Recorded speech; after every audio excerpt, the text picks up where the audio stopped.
উঠানামার মধ্য দিয়ে যাচ্ছে চলতি সপ্তাহের বাজার দর। গেল কয়েকদিনে আলুর দাম কেজিতে 15 টাকা বেড়ে বিক্রি হচ্ছে 70 থেকে 75 টাকা। এদিকে মানভেদে 10 থেকে 20 টাকা কমেছে পেঁয়াজের দর। দেশি পেঁয়াজ বিক্রি হচ্ছে 120 থেকে 130 টাকায়, তবে বাড়তি দামে বিক্রি হচ্ছে ব্রয়লার সহ সব ধরনের মুরগি। বাজারে শীতের মৌসুমী সবজি সরবরাহ বাড়ায় দাম কিছুটা কমছে। সেলিম মালিকের রিপোর্টে বিস্তারিত।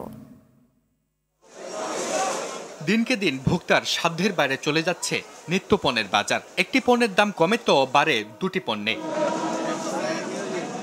বাজারে আলু সরবরাহে তেমন ঘাটতি না থাকলেও কয়েকদিনের ব্যবধানে ফের বেড়েছে কেজিতে 15 টাকা। তবে বেশ খানিকটা কমেছে পেঁয়াজে। গত 20 দিন আগে আলু বেচলাম 55-60, আলু 70 টাকা বেচন লাগে।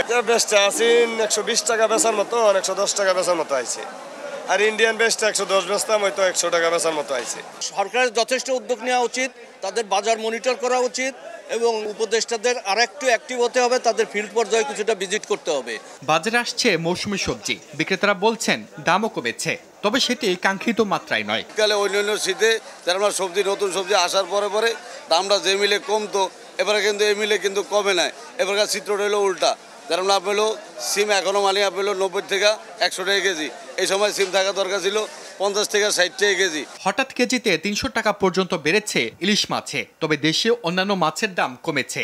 গত সপ্তাহে ইলিশ মাছ বিক্রি করছিলাম 1 কেজি সাইজেরটা আপনার 1500 বা 1400 টাকা কেজি এরকম বিক্রি করছিলাম।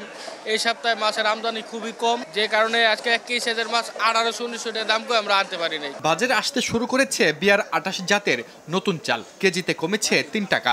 অন্যান্য চালের দাম কমতে আরো কিছুটা সময় লাগবে। আমরা 28টা বিক্রি করতাম 60 টাকা থেকে 62 টাকা, এখন ওই 28টা 57-58 টাকা চলতেছে।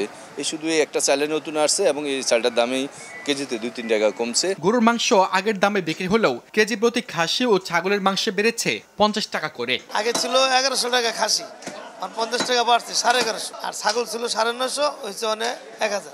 কেজি প্রতি ব্রয়লার মুরগি বিক্রি হচ্ছে 180 টাকায়, আর সোনালিকা মুরগি 300।